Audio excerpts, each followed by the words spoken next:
Okay, so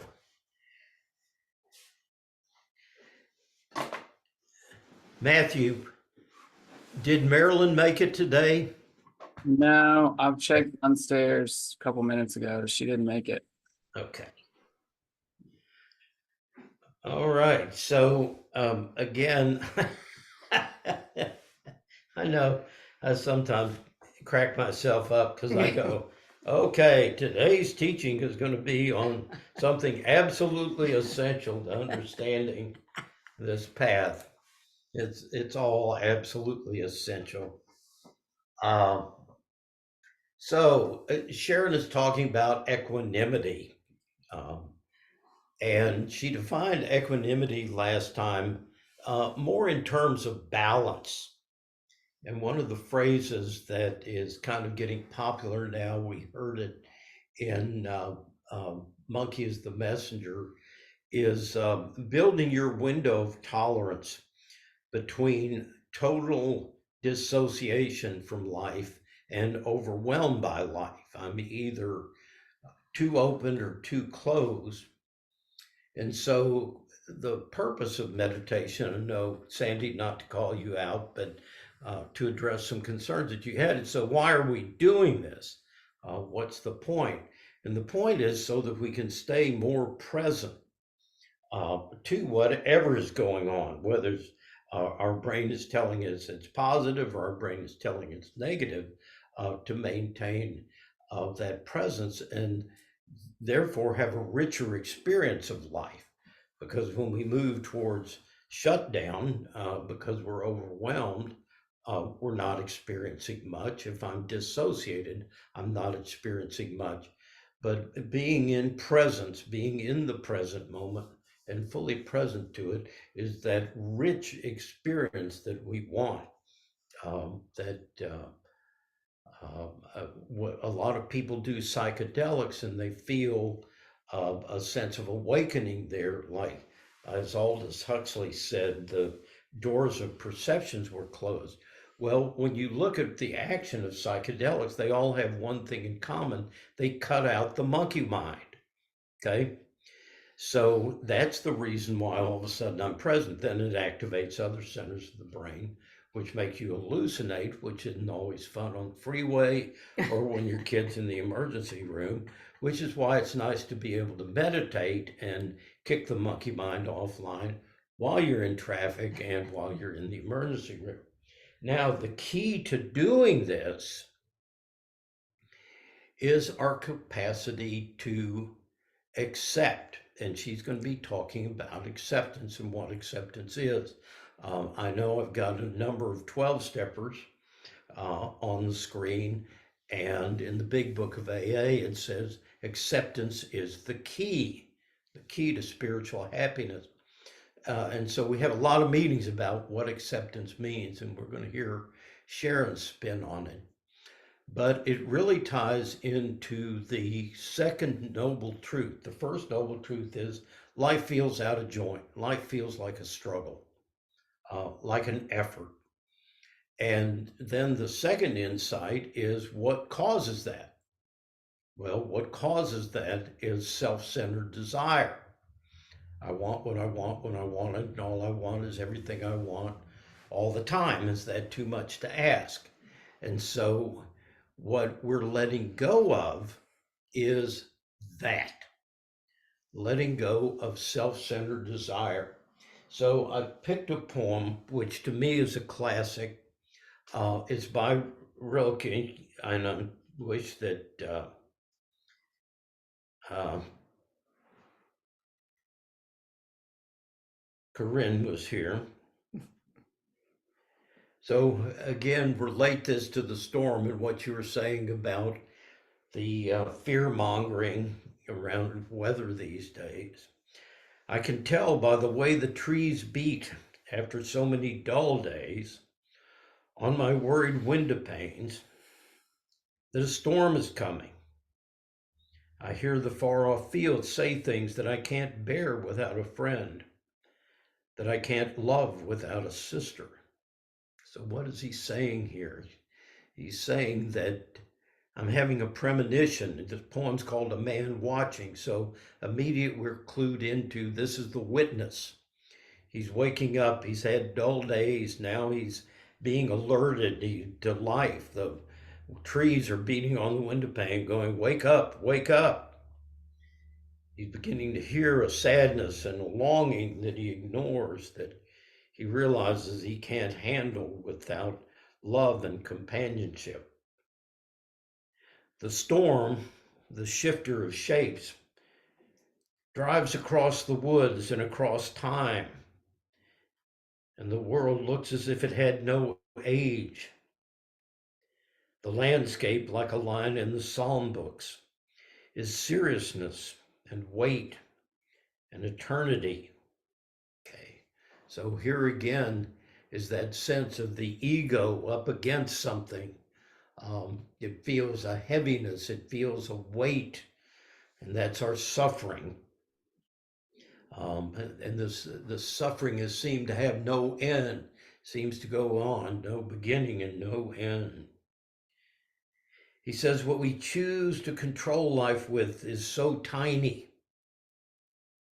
Self-will is so tiny. And what fights against us, which is reality, call it God, what is, what fights against us is so great. If only we could let ourselves be dominated as things do by some immense storm, then we could become strong too and not need to control. Hear that, okay? If you stop the control, then the energy you're fighting becomes your energy to live, okay? You drop the walls, you invite that energy in, and it is your energy, it's your source. It's not the enemy. It's the thing you emerge from, you reconnect. He says when we win, it's always in the small things, and the triumph itself makes us small. We control a lot of things in our life, and that leads us to believe we're in control, but we're really not. The important things, death, illness, old age, what our children do, what I'm going to think next, the state of my brain, none of that's in my control, okay? But when I succeed in a small thing like getting my garden to grow, I think I'm in control of something. And he says the triumph itself makes us small because it puts us in the wrong relationship with life.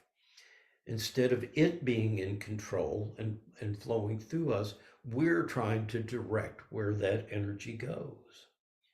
So his next line is one of my favorite lines. What is extraordinary and eternal does not want to be bent by us. Damn, shit, fuck. What is extraordinary and eternal does not want to be bent by us. Wow. So realize that if talk about low self-esteem, if you're trying to control what you can't control, you're going to feel like a failure all the time. But when you quit trying to control what's not in your control, then everything becomes right. He says, consider the angel who appeared to the wrestler in the Old Testament when the wrestler's muscles grew long like metal strings, and the angel felt them under his fingers like chords of deep music. Whoever was beaten by this angel went away proud and strengthened and great from that harsh hand that kneaded him as if to change his shape. Winning will never again tempt that man. He knows that this is how we grow, by being defeated decisively by constantly greater beings. By being defeated decisively by constantly greater being. What's he saying? Every time your ego gets its ass kicked, you have a potential to win if you surrender. Okay. Now, I'm a volleyball player. If I play teams that I can beat all the time, I never get better. That's where most of us live. We don't venture out and risk. Ego likes to stay in the zones of control. If I go and play against people who are better than me and keep the same game, I'm going to get kicked. Okay. If I go and play people better than me and learn to change my game, change my shape, be malleable, learn, open, which is what we're doing in meditation, learning to have that which stands against us and is so much greater than us that keeps breaking us open in learning how to stay present, we win. That's how we grow. So, with those thoughts in mind, let's listen to Sharon, see what she's got to say. Okay. So this is her lesson 2 on equanimity.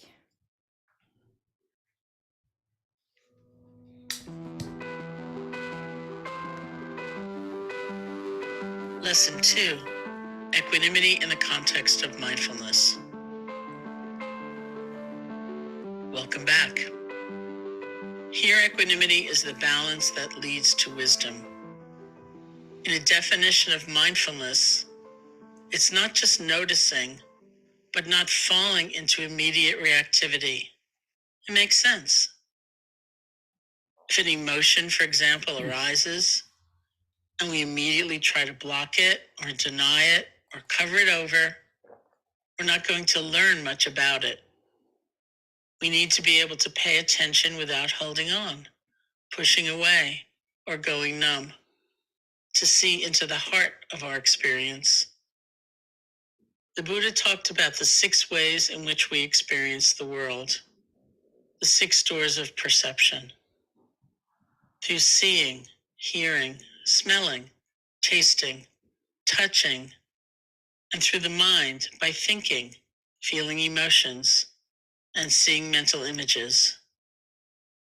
Those 6 ways of perceiving define the totality of our experience. The Buddha went on to say that every single moment of being alive, which involves one of these 6 experiences, has a feeling tone to it. So in every moment, we experience pleasure, pain, or neutrality. For instance, we see an object, and in that moment, our experience is pleasurable, unpleasant, or neutral. Then there immediately follows a reaction to that feeling. When the experience is pleasant and we do not want it to go away, we tend to cling with attachment. When we do not like the experience, we tend to react with aversion by condemning or pushing away when it's painful. Because we often depend on intense pleasure and pain for a sense of feeling awake or alive. When the experience is neutral, we tend to react by falling asleep, either literally or by lapsing into inattention. In Buddhism, this is considered falling into delusion. Most of the time, our hearts and minds respond to the 10,000 joys and 10,000 sorrows by careening back and forth over and over again between elation and despair, the violent movement for and against what our experience is. Or we respond with denial and its many manifestations, indifference, repression, not noticing, muffled anxiety, feeling disconnected. Fortunately, as the Buddha revealed, rather than being lost in these conditioned reactions, we can learn to be balanced in response to them. Such balance does not mean that we do not feel things anymore. Meditation does not turn us into gray blobs with all the feelings washed out. The Buddha taught that we can feel pleasure fully, yet without craving or clinging, without defining it as our ultimate happiness. We can feel pain fully without condemning or hating it. And we can experience neutral events by being fully present, so that they are not just fill-in times until something more exciting comes along.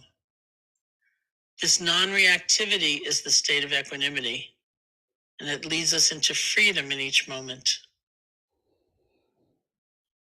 Early in my meditation practice, when I was in India, one of my teachers often talked about this miracle of non-reactivity. As he spoke, extensive inner dialogues would be going on in me. That is so inspiring. This is the most wonderful teaching I've ever heard, that in a single moment, you can really experience freedom. If only I could get rid of this knee pain, I know that I could really go far with this practice. My teacher would continue elaborating on the teaching, and my internal running commentary would continue along with it. It's so amazing. I've never been so inspired by anything in my life. I must have been a Buddhist in a previous lifetime to have so much affinity with this teaching. If only I could get rid of this knee pain, I know that I could get enlightened so soon. Maybe I'll go down to that yoga ashram in South India. I'll really stretch out my body there. Then I won't have any more of this pain. I'll come back in 6 months and then I can get enlightened. That stream of consciousness grew and grew until one day, many months down the road, I woke up and realized that what my teacher was talking about, and what in fact the Buddha had been talking about, was my knee pain. Here was an unpleasant experience in the moment.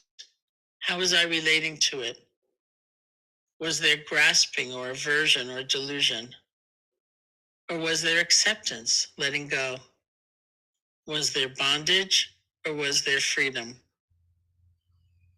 Instead of waiting to trade in my present experience for something better in the future, I came back to opening to the pain just as it was and honoring it. I stopped seeing it as irrelevant, as a burden or a curse, and started seeing it as the truth of the moment. The Buddha's teaching is not remote or abstract. It is about our knee pain and how we respond to it right here. Krishnamurti once said, "Freedom is now or never." A Chinese poem expresses this beautifully. 10,000 flowers in spring, the moon in autumn, a cool breeze in summer, snow in winter. If your mind is not clouded by unnecessary things, this is the best season of your life.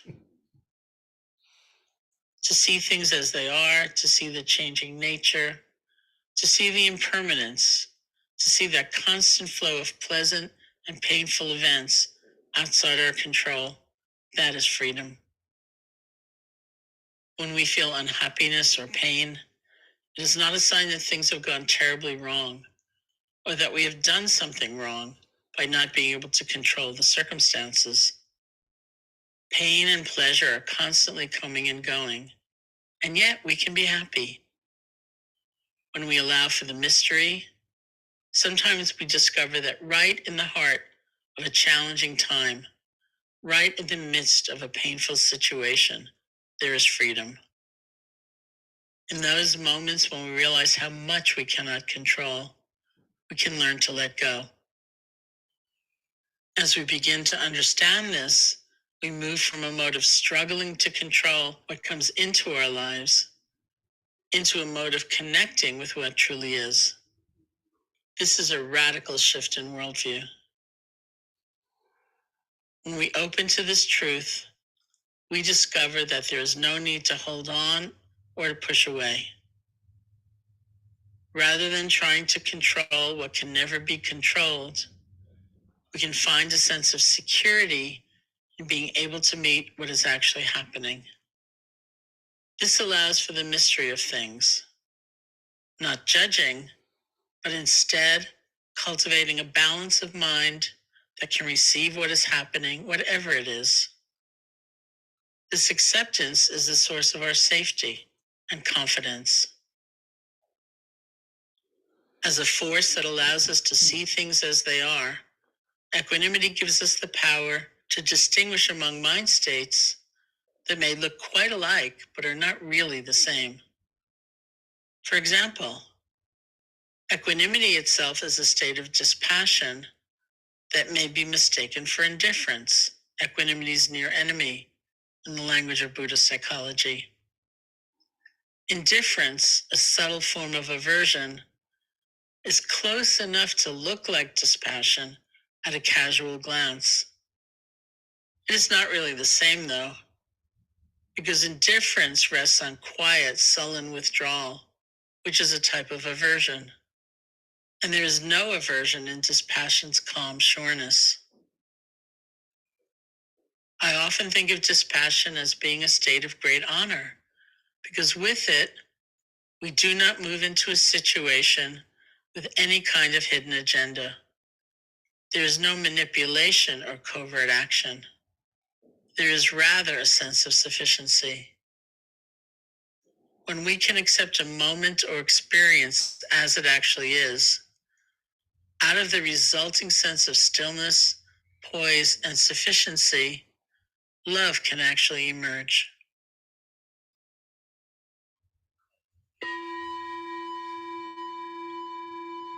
See if you can set aside a few minutes without needing to answer your phone or respond to messages, giving yourself a little space relatively free of distractions. You can work with the following as a reflection or by journaling. Has there been a time in your life when you experienced or witnessed someone else letting go of a fixed agenda and opening to a bigger picture? What did you observe? How did it feel?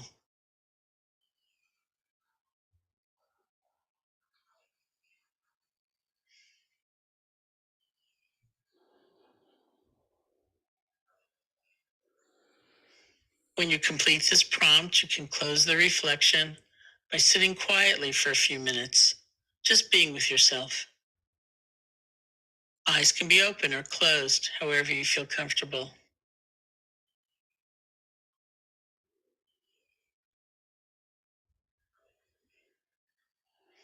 Notice how the breath is moving in and out of the body.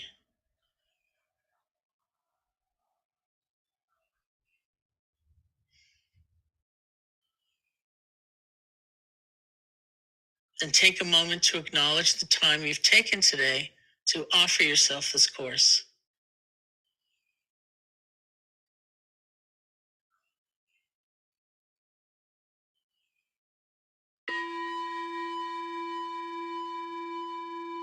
This concludes today's lesson.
Okay, before we throw it open, just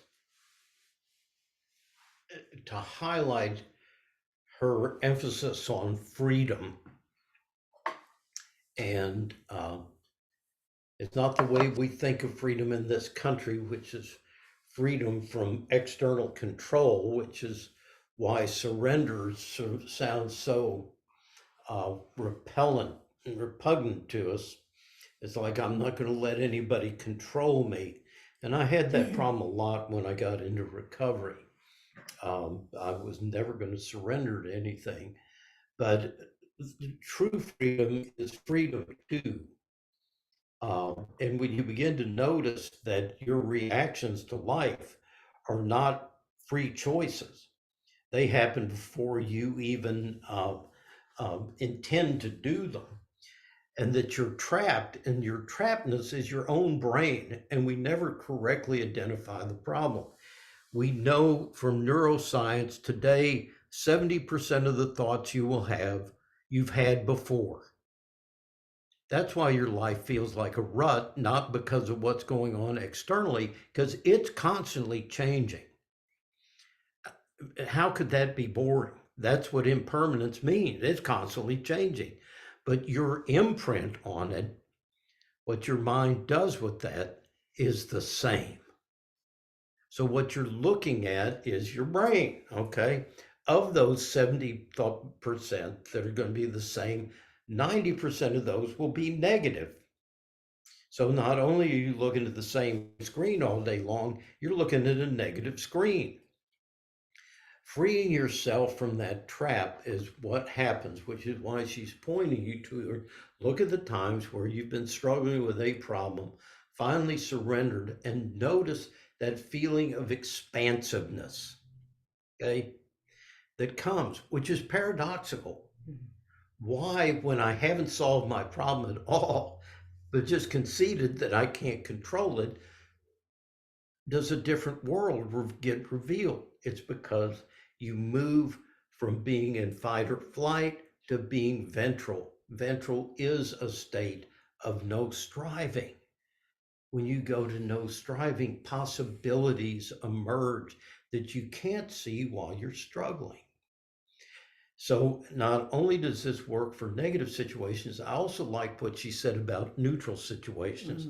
There is a teacher, a guy who writes in Shreveport, who writes for Lion and Roar. His name is Ben Riggs. And he said, boredom is the last room you pass through before you find peace. And sitting with neutral situations, if you ever wonder why did Buddha sit and stare at a wall, it's because it trains you, as she said, don't lapse into dullness in those moments, waiting for something to happen. How do you learn to stay fully present and appreciate the dullness?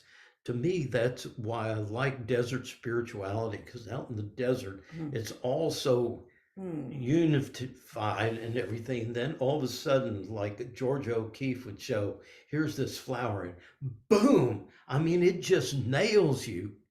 And the beauty and the contrast between the emptiness of the dullness when something hits, even sometimes the simplest things become profoundly beautiful and exquisite.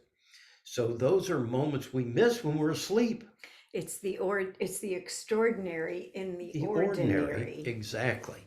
And so these are some of the things embedded in what she's saying. So what y'all got? Well, and to go along with that, she said, and to me, that's probably a pretty big percentage of our lives that are neutral. Right. And geez, that's a big percent. Listen to what I just said, that's a big percentage of our life. So not looking at those as just fill-in times. Exactly. Because this is it. There's no do-over for that 15 minutes, Right. Yeah. Exactly. Okay. Questions, comments? So that's that's partly why it's important to try and stay present when you're like doing the dishes, to Exactly. find the beauty in the dirty fork. Yeah. Yep, the soap, the hot water. Well, the- yeah. and it may not, it may not be beauty, okay? Because there may be no beauty in a dirty fork. What it is there, though, is the suchness of the dirty fork. And I love that word. A very Buddhist word is the suchness. It's real. It's The not a isness. problem. It's the It's the isness of it. Okay. And that it's very presence, like we were saying, defies my will. This is what is extraordinary and eternal in the form of a fork that won't get clean. And I ask about that because that's when I'm doing the dishes is when I most find myself practicing, good. trying to stay really present, with this glass and that spoon. And it's kind of it's interesting because I really don't know how to explain it. There have been a few times where I've done that and I've been able to stay present through the whole process. And what that does is I can't verbalize it, but it's very beautiful. Oh, You're right. okay. So watch if those moments don't appear because you quit trying to be present. Okay, remember, presence happens through allowing. So that's the one word you keep using, that I'm going to encourage you to soften that. Okay? What word? Striving, trying to be present. I try to be present the whole time. It doesn't work. Okay. Okay. So, sometimes when we quit trying to be Ah, present. Barton, I just nailed it. Now you tell me I got to do it different. No, okay. I said, notice between the times when you don't feel that presence, okay? Because you described it yourself. I'm sitting here trying to be here. And then there are other moments where things go, whoo. Notice what's going on when it goes, whoo, and opens up. Okay. Okay. So confusion, it's not what you're doing, it's that internal aspect that I've got just one thing slightly off that's keeping it from opening up for us. And that's why we need guidance on meditation. It's so hard because someone, I can't see what you're doing inside, but I can point you to the fact that there's something that you're doing that it doesn't work, and then all of a sudden it opens up and It it does does. work. Mhm. I can direct you to say, pay attention to that. Does that make sense? Yes. Yeah. And that's how we learn. Okay. That's how we learn. So in the beginning, we were talking about dissociation, Yep. and then what else did you say? Okay. Overwhelm. Okay. Well, this may be too much information, but I had my grandkids all week, as Bart knows, and they can be a handful, 9 and 11. And I did really good the first several days, and I even bragged on myself because I was so laid back. And at some point, I got so overwhelmed that I completely dissociated. Yep. And I walked around like a robot making fucking peanut butter sandwich for one, a macaroni and cheese for the other, sliced cucumbers for the other one. And I watched it happen. I completely dissociated. And You didn't. You were present enough to see that a part of you was dissociated. oh my God, Very good. That's good. That's critical, Beth. And that's the first stage of waking up is Wow. awareness that I'm not awake. Okay. Well, so the granddaughter, when I finally got done and came back to my room and sat down and sort of started catching my breath a little, and then I felt like I was going to have a panic attack. And then I started crying, and oh shit. What I realized was that my granddaughter, who's 9, by the time I was 9, I was taking care of an infant. I started babysitting when I was 9 years old, taking care of an infant Yep. and a bunch of other kids, and Bart knows the family. But I realized that it was like I had no I had I had no business trying to do that as a 9-year-old, and that came back at, I think, is that what you think hit me when I was trying to take care of, I reverted back to it for a minute and just was completely overwhelmed. Great. Okay. I love that awareness. And this um is again kind of where traditional therapy and meditation split off. All right. Which is the because what I love is you have the awareness. This is my 9-year-old here. Well, the part of you who's standing outside of that can now be that present concerned parent that you didn't have at that time. So Right. it's not reparenting uh, in the conscious sense where I've got the kid over here and I'm over here. It's more in the sense that what did we need that we didn't get as kids? Right. This is what we call a holding environment. A holding environment. We did not have those arms around us. We did not have that warmth. We did not have that compassion. We were seen as problems with our notice how often caretakers try to fix people when they're upset. That's not what we need. It's shaming to be fixed. I don't Hmm. feel like that. But in meetings, when people start trying to fix someone, I go, what the fuck are you doing? Let them cry. There's nothing wrong with crying or being scared. But to just convey that sense of I'm here, I care, and I'm not going to leave you just because you're upset. And I can help you contain this. I can get you through this till you're on the other side. There's a song, I think I recommended it last week, Old Devil Time. It was written by Pete Seeger. And you need to hear it because it says, old devil fear, you try to turn me cold. Then how do I get back open? I get back open through the Sangha, through the presence of people who love and care for me. So you brought a caring presence into that moment, and that's what's going to heal it, Beth.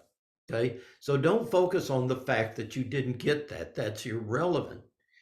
The important thing in what you experienced was that you were able to see, I should never have been in that situation. Thank you. Okay.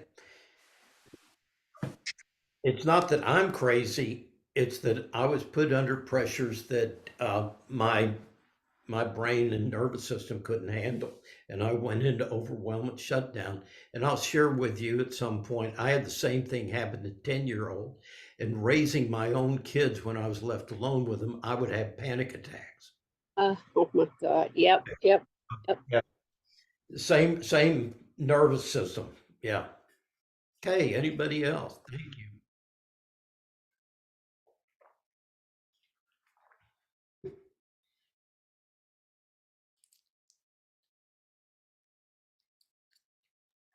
So yeah, I've been trying. No, scratch that word. Aspiring. I've been allowing the boredom, like like the daily sort of, especially at the end of the day or even the middle, just anytime, just the unhooking from the day. And then boredom isn't comfortable for a pretty long time when you're in that unhooking process from the day. But I found, like yesterday, and it's similar to meditation, that things bubble up in that boredom that are helpful. So, for example, it's on my list to go down here and check this fig tree. That would be something I would enjoy, to go check the fig tree and see if I can pick some figs. Well, after 45 minutes of boredom yesterday, taking a walk and trying to be like, all right, what am I going to do for the next couple hours? I was like, oh, there's that fig tree. And it was such a terrific time to go check it. And just things like that. Like, I just find that, like, getting that that tolerance for that boredom is a pretty important, like, growth thing, and like pretty important for my nervous system too, because even though for part of me that boredom is really uncomfortable, there's another part of my nervous system really needs that come down. Okay. Perfect. Now, this is rich stuff, Matthew. I would replace the word boredom with detox. Okay, because we're learning now how much we are addicted to stress hormones. So when we're not in, and when I say addiction, I'm using that in the literal sense of the word, that oxytocin and adrenaline are addictive.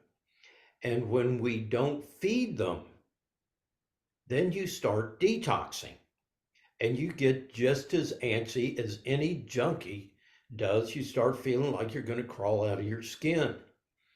And learning not to feed that, to keep your seat while that's going on, is critical. Okay. So we interpret it as boredom and we want to feed it with something. Do. But I like what you did. You didn't feed it, and then a possibility opened up. Okay, that's what we mean. That possibility of going out and doing the fig tree. Yeah, sitting with that discomfort is a critical skill to learn.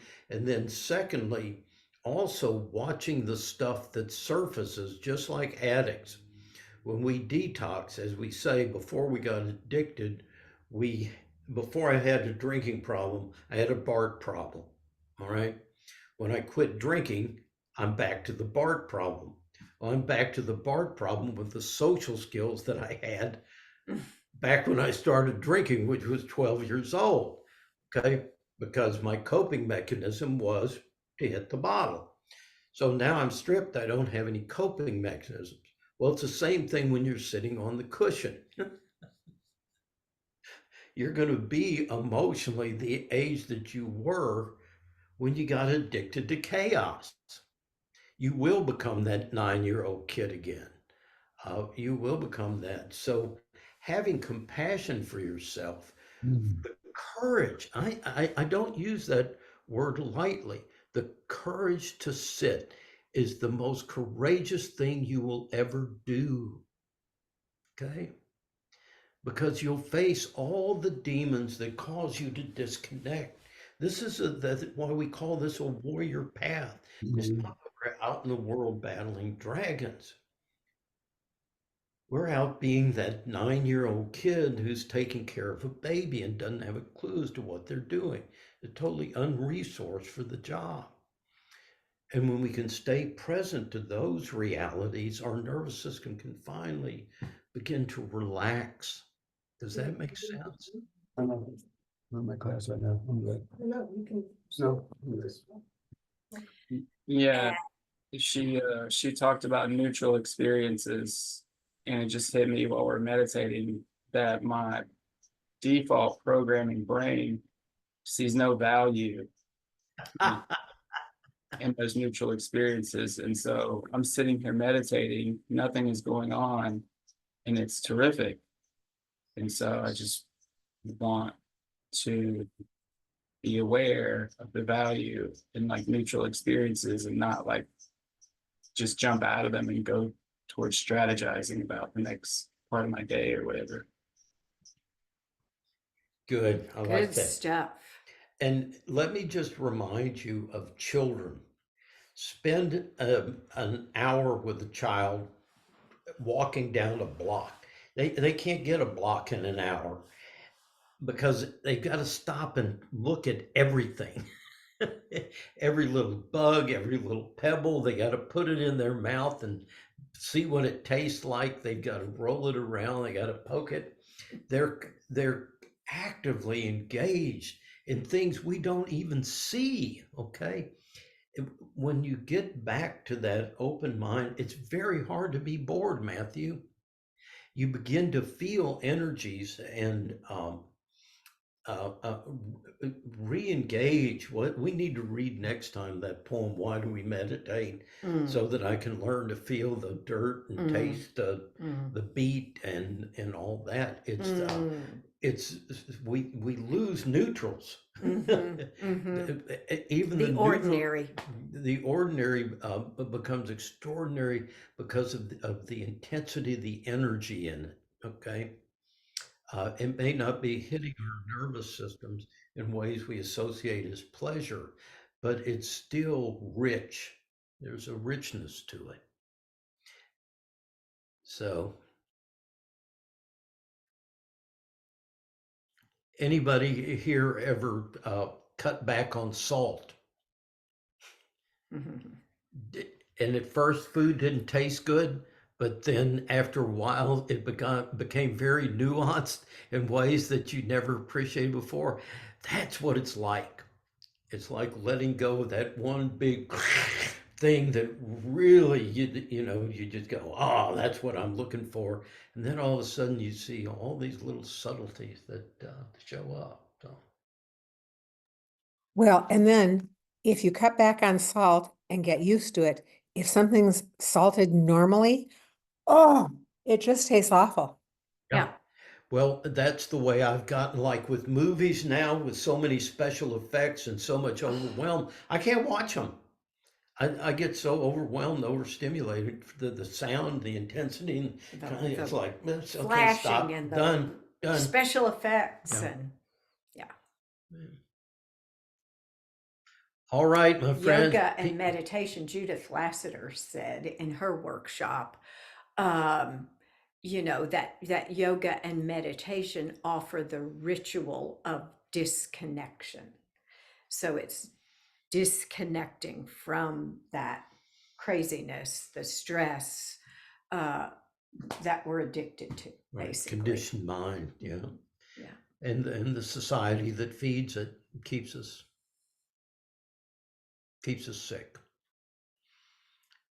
Well, give yourself credit for being here and be grateful to each other for sharing their presence with us, and let's ohm ourselves out. Right. Omi. Deep breath in.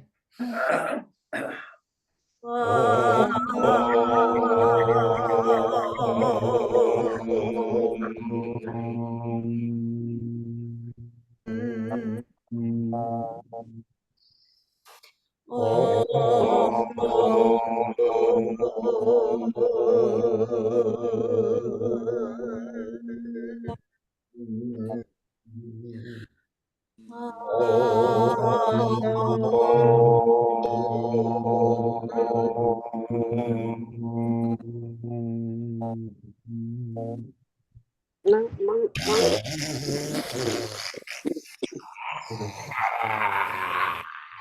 Love everybody. Yeah. Looking at the moon, I'll see everybody there. Thank you. Great one today, I everybody. love you all. Have a Love great you I'll be more. back. Bye. Thank you. Bye, Bye. everybody. Have a good weekend. You too. You Take care. too.